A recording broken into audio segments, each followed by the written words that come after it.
បាទគ្រប់នឹងជំរាបសួរអ្នកទាំងអស់គ្នាស្វាគមន៍មកកាន់ការ review និងការ highlight ការប្រកួតបាល់ទាត់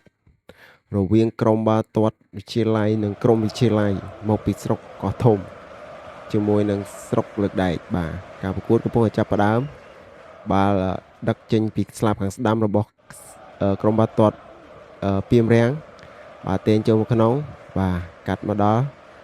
ក្រុមបាល់ទាត់ពាក់ឯកសណ្ឋានប៉ុស្តិ៍កាឈូកញាក់មួយកប់មួយបាទអស់ចូលជូនបានល្អទេកាត់បានខ្សែការពារផ្ដាច់ឡើងទៅលើវិញបាទឆ្ងាយពេកមើលឃើញកីឡាករបាទឥឡូវបាល់កាត់មកដល់ទីនេះ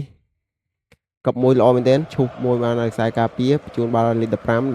ដឹកបាល់ឡើងស្លឹងមើលគ្នាផ្ទុកបាល់មួយឆក់បានដល់ខ្សែប្រយុទ្ធបញ្ជូនឲ្យវិញបាទកាត់មកស្លាប់ខាងស្ដាំរត់ទៅហើយបើដូចអត់ offside ទេបាទផ្លុំកញ្ចែ offside បាទហើយបាទកីឡាករលេងអ៊ុតស្រីបាទមិនមើលមកទេកីឡាករលេងអ៊ុតស្រីបាទ offside ដាក់បាល់លេងជូនបាល់បន្តកប់មួយជូនមកស្លាប់ខាងស្ដាំលេខ5បញ្ជូនទៅកណ្ដាលកប់មួយសន្លឹងមើលខាងលើបញ្ជូនទៅបន្តចេញកាត់ដោយខ្សែការពារផ្ដាច់ចេញមកខាងក្រៅបាល់បោះទុះបាទបាល់បន្តមកដល់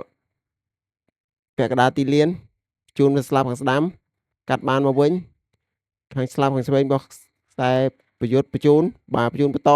បាទកប់1កប់2កប់3តតបាល់ចោលបា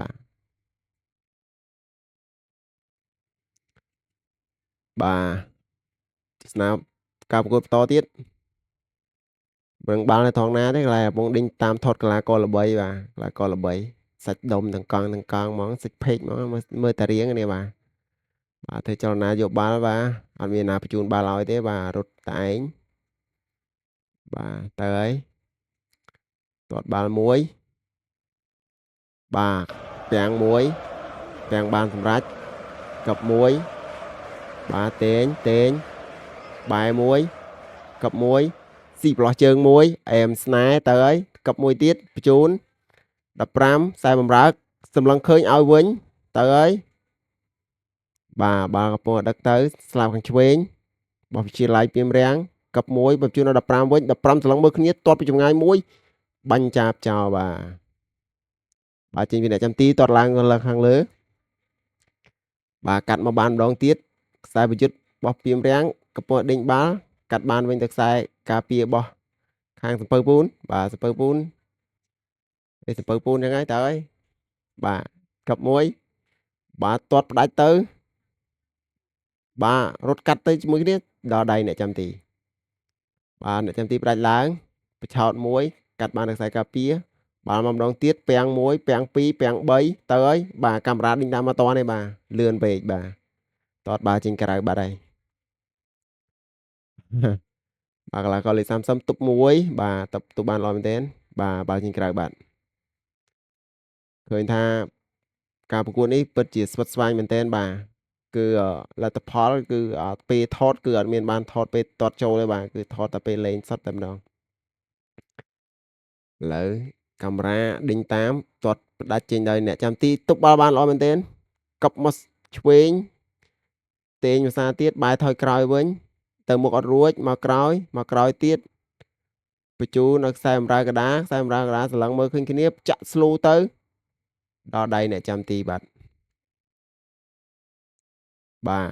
បាល់មកទៀតហើយបាទកាត់មកមួយស្មើមួយអ្នកចាំទីអត់ទាន់អ្នកចាំទីទេអ្នកចាំទីជិះកាត់បានតែបាល់មិនទាន់បានឆ្ងាយឃ្លាឆ្ងាយទៅខាងណាទេបាទដឹកមកម្ដងទៀតតេងមកហើយតឯងតេងចូលក្នុងកប់មួយចាក់ចូលប៉ះខ្សែការពារចេញយកបាល់ស្លឹងមើលខាងលើទាត់ផ្ដាច់មួយជើងឡើងប៉េវឡេវបាទ